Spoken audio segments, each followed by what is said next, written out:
बिस्मिल्लाहिर्रहमानिर्रहीम, अस्सलाम वालेकुम। मेरा नाम है सिद्रा मुनीर और आप देख रहे हैं प्रोग्राम न्यूज़ सेशन। नाज़रीन, आज के न्यूज़ सेशन के पहले हिस्से में हम बात करने वाले हैं जी, अदालतों में भी अब एआई का इस्तेमाल होगा। अदालतों में एआई आर्टिफिशियल इंटेलिजेंस का होना कितना ज़रूरी है, होना चाहिए, नहीं होना चाहिए, इसका इस्तेमाल किस तरह से होगा।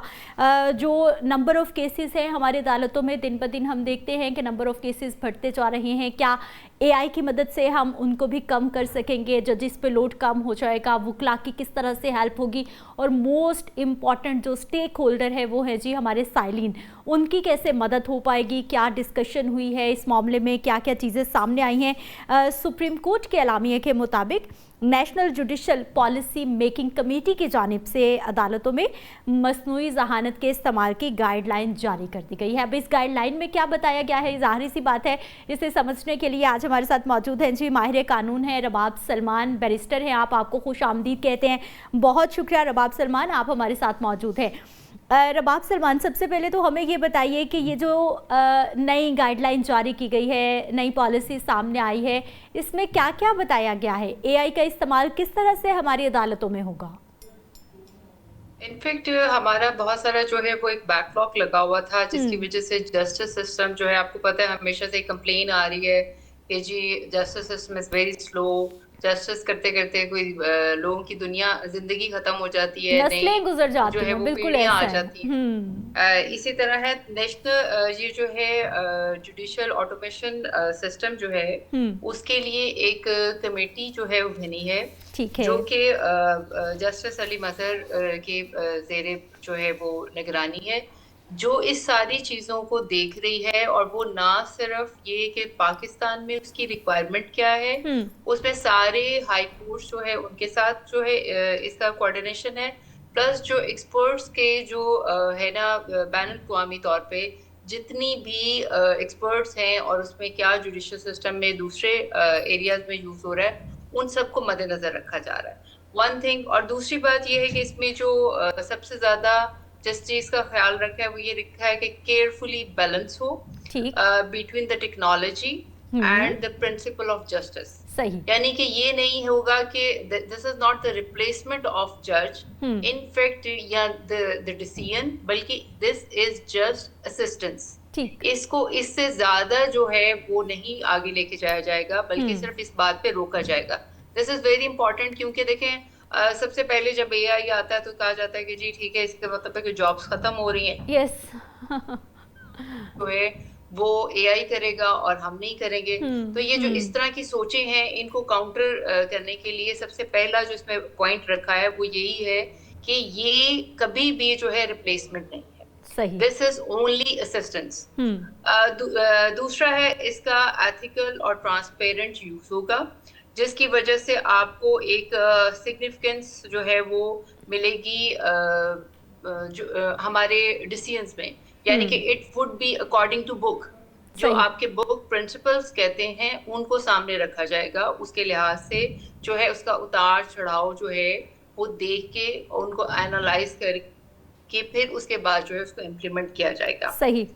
और इसमें जो है वो बाइस होने से इसको डेफिनेटली सेफगार्ड किया जाएगा, और जो डिसीजन होंगे वो सेल्फ एक्सप्लेनेटरी होंगे और डेफिनेटली अकाउंटेबल होंगे। आप उनको, यानी कि अक्सर ये होता है कि हम कह देते हैं कि जी ये डिसीजन किस बेस पे हो गया, when the law was not supporting it, जबकि ये एक शॉर्ट था कि इस जुर्म पे या इस फैसले में ये चीज आनी चाहिए थी, इस लॉ को जो है वो देखा जाना चाहिए था। तो ये हमें जो है एआई रिसर्च वर्क, बेसिकली जो हमारी रिसर्च वर्क है उसको स्ट्रॉन्ग कर देगा। और रिसर्च वर्क आपको पता है किसी भी अगर अदारे की स्ट्रॉन्ग होगी तो उसके डिसीजंस हमेशा अच्छे होते हैं। आपको ये ऑल रबाब सलमान, पाकिस्तान की लेजिस्लेशन, बल्कि आपको इंटरनेशनली जो है वो भी गाइडेंस आपको मिलेगी कि किस तरह बाकी ममालिक में इन केसेस के ऊपर जो है वो डिसीजन लिए जा रहा है। जी आप कुछ कह रही थी? ठीक है रबाब सलमान, ऐसा है कि आपने कहा कि बिल्कुल ऐसा तो मुमकिन नहीं है, जैसे कि हम सुनते थे कि एआई आ गया है या बहुत सारे लोगों की नौकरी चली जाएगी। हमने देखा कि बहुत सारे एआई जनरेटेड एंकर्स भी हमने टीवी पे देखे, लेकिन फिर भी कभी भी इंसान का नेमुल बदल कोई भी एआई नहीं हो सकती। जजेस आपने कहा ऐसा नहीं है कि ये खुद से फैसले होना शुरू हो जाएंगे, बल्कि जजेस मौजूद होंगे, सिर्फ ये असिस्टेंस के लिए हैं, मदद के लिए है। अब मदद कैसे मिलेगी, मुझे थोड़ा सा एक्सप्लेन कीजिए कि किस तरह से अदालती निज़ाम में ये एआई सिस्टम मदद करेगा। अगर आप कोई मिसाल दे सकती हैं या वाज़े तरीके से कि अगर कोई भी केस जिसको हम एक मिसाल के तौर पर समझा सके कि ये इस तरह से बेनिफिशियल हो सकती है हमारे सिस्टम में। और दूसरा इसी से लिंक में क्वेश्चन करूंगी कि इंटरनेशनली अगर हम देखते हैं तो वहाँ पर क्या हम मतलब रिसर्च को देखते हैं, एआई का इस्तेमाल देखते हैं और हम कहीं पीछे रह गए हैं अदालती निज़ाम में? इनफैक्ट देखिए, एआई जो है कंप्यूटर हमसे बहुत अरसे से जुड़ा हुआ है। This is not the new. हम बहुत सारी कैलकुलेशंस जो हैं वो हमेशा से कर रहे हैं। एआई इज आप कह लें कि वही कैलकुलेशंस जो थी वो आपको आपकी जुबान में अब पता चल रही हैं, ठीक है। अब आप उनको उसी तरह अंडरस्टैंड कर रहे हैं। अब ये जो केसेस हैं ये आपको हमें एआई जो है वो सपोर्ट करेगा केस मैनेजमेंट में। लाइक आपको अभी नहीं पता कि कितने केसेस जो हैं उनकी क्या टाइमलाइन होनी चाहिए, क्या उस टाइमलाइन तो एटलीस्ट हमें पता है, लेकिन हमें ये नहीं होता है। समटाइम हम इंसान है, हमारे ज़हन से स्किप हो जाता है। लेकिन जैसे आपने अपने मोबाइल पे नोट्स लिए हो तो वो आपको अलार्म करते रहते हैं कि सुबह आपके ये काम है, आपने उसके ऊपर टाइम अपने आप को साइन किया होता है। सो इस तरह आपकी जो केस मैनेजमेंट है ना वो आपकी बहुत तेज हो जाएगी। इस वक्त भी हम मैनुअली ये ऑलरेडी काम कर रहे हैं, लेकिन ये हमें एक जो कहते हैं ना वो आपको पिंग होता रहेगा कि this is going to be happen and you have to be decided between this time. एक आपको टाइमलाइन मिल जाएगी जिसको आपने अचीव करना होगा। दूसरी, आपको लीगल रिसर्च के ऊपर मैं थोड़ा सा जो है वो असिस्ट कर देती। लीगल रिसर्च जो होती है वो ये है कि like all over the country रोज जो है एक नए केस पे एक नए डायनामिक्स पेश हो रहे होते हैं जिसके ऊपर नए फैसले आ रहे होते हैं जो कि किताब में जो कि बुक से डिफरेंट होते हैं। आप कह लें कि वो उनका एक नया पार्ट है, एक उसका एनहांस वर्जन है। वो जो हमारे पास वो चीज है, अगर आप वो जज जो है आज फैसला ले रहा है, हो सकता है कि कल के दिन पे यानी कि जस्ट एक दिन पहले एक ऐसी जजमेंट पास हुई जिसके अंदर वही फैक्ट्स थे और उसको रिसर्च करके एआई आपको फौरन हेल्प कर देगा और आपको पता होगा कि इसके जो फैक्ट्स हैं, इसकी जो चीजें वो सब पिछले वाले से मैच होती हैं, इसलिए इसका डिसीजन किस तरफ ड्राइव होना चाहिए। तो वो आपको इसमें असिस्टेंस जो है वो बहुत आपको स्पीडी मिल जाएगी। दूसरा ये है कि डॉक्यूमेंट जो है वो प्रोसेस तेज होंगे। ऑब्वियसली अभी हमारा जो बहुत सारा सिस्टम जो है वो बैठा हुआ है वो इसलिए क्योंकि जजेस के पास बहुत ज्यादा वर्क है, ठीक है। जो उनके माउंटेड केसेस हैं, केस लोड है वो इतना ज्यादा है कि वो इस चीज को खत्म ही नहीं कर पाते और उसकी वजह क्या है कि वो जजमेंट नहीं लिखवा सकते।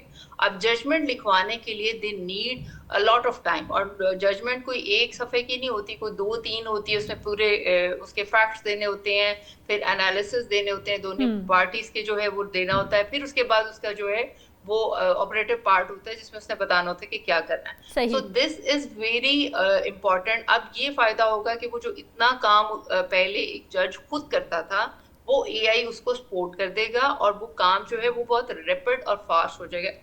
डिसीजन लाना, डिसीजन देना जो है वो एक रैपिड फॉर्म में हो जाएगा। और डेफिनेटली जब एआई से आप काम करेंगे तो they always keep the record, जो आपका पुराना बैक रिकॉर्ड है कि किस तरह डिसीजन मेक हुआ, रोज की क्या आपकी हियरिंग थी, किस तरह वो जो है मॉडिफाई हो रहा था, एविडेंस क्या हो रहे थे, कैसी चीजें अंदर आ रही थी, उन सबको जो है वो पाइपलाइन रखेगा। आपको कोई नुक्ता जो है जो कि इंसान एक मिस कर सकता है वो आपको उस चीजों को नोट डाउन रखेगा और आपको जो है वो असिस्ट करता रहेगा कि इसमें ये भी था, इसमें ये पॉइंट था, ये पॉइंट। तो ये आपको आप कह लें कि एक आपको हर टाइम की, हर वक्त की असिस्टेंस जो है वो आपके साथ अवेलेबल होगी। ठीक है रबाब सलमान, दूसरा ये है आपने हमें बताया कि एक तो केस मैनेजमेंट आसान हो जाएगी, फिर आसान हो जाएगा, हमें पता होगा जो केस लगा हुआ है इसको हमने 6 महीने या 1 साल या 2 साल जितना भी उसका टाइम है हमें पता होगा कि इतना टाइम गुजर चुका है, लेकिन इस टाइम पीरियड के अंदर हर सूरत आपने इसको मैनेज करना है। मोस्ट इम्पॉर्टेंट चीज़ आपने कहा के जो जजेस हैं वो पहले से जो मौजूद फैसले हैं उनसे बड़ी आसानी से हेल्प ले सकेंगे। अब मुझे ये बताइए कि जब भी एआई, अब हम अदालती निज़ाम में बात कर रहे हैं, दूसरे निज़ाम में भी, दूसरे हुकूमती इदारों में भी जब भी हम एआई के इस्तेमाल की बात करते हैं या फिर टेक्नोलॉजी की तरफ जाने की बात करते हैं, सबसे बड़ा हर्डल ये आता है, हमारा एक रवायती सिस्टम है, हमारा एक रवायती बिहेवियर बन चुका है। उस रवायती सिस्टम में जो लोग काम करते हैं वो मोस्ट सीनियर हो चुके हैं और उनको उसी तरह से काम करने की आदत है। और मेरा ख्याल है कि नंबर ऑफ पीपल ऐसे हैं, ना सिर्फ सरकारी इदारों में, अदालती निज़ाम में भी, जो आज तक टच मोबाइल का या फिर स्मार्टफोन का भी इस्तेमाल नहीं कर रहे। तो इस सारे सिनेरियो में एआई के साथ उनको लिंक करना या फिर जिद्दत की तरफ उनको लाना कितना आसान होगा? कोई ट्रेनिंग क्लासेस ज़रूरी है, कोई वर्कशॉप ज़रूरी है? क्योंकि ये बातें करने में ये जितना मुझे आसान या आपको आसान लग रहा है, मेरा नहीं ख्याल के सिस्टम को देखें तो ये उतना आसान हो सकता है। इज इट राइट और रॉन्ग? ठीक कह रही है। Basically we call it capacity building. तो कैपेसिटी बिल्डिंग जो होती है वो हमेशा जो है वो पार्ट होती है। जब भी कंप्यूटर साइंसेज इंट्रोड्यूस हुई, बाहर हुई, पाकिस्तान में हुई, तो हमारी साथ साथ कैपेसिटी बिल्डिंग हुई। आपको और मुझे जो है पहले टच मोबाइल जो यूज नहीं करना आता था, और आज आप देखिए कैपेसिटी बिल्डिंग ऑब्वियसली जजेस की और उनके स्टाफ की जाएगी। सही, ये इसका क्रूशियल पार्ट है और इसके बगैर implementation is not possible. But the thing is this कि आप जैसे कोविड आया और हम एक नए एरा में चले गए, हम टेक्नोलॉजी में शिफ्ट हो गए। इसी तरह जो शिफ्ट होना था वो हमारा कहीं जुडिशरी में रह गया था। तो मेरे ख्याल में वो जो तब का शिफ्टिंग थी वो आज जो है वो इधर इम्प्लीमेंट हो रही है।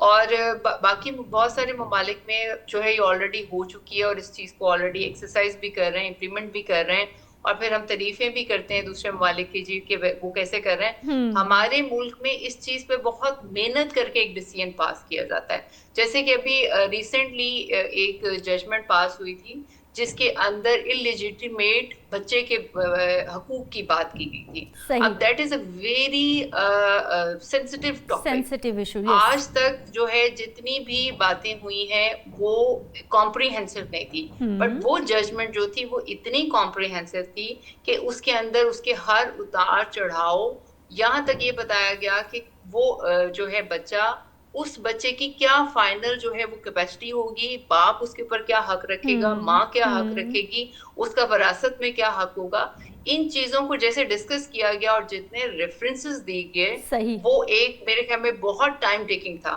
अब वही जजमेंट अगर फर्ज करें कि आज इस तरह का कोई केस आता है दोबारा 2026 में, तो वो जजमेंट कितना बड़ा जो है वो पार्ट प्ले करेगी रिसर्च में।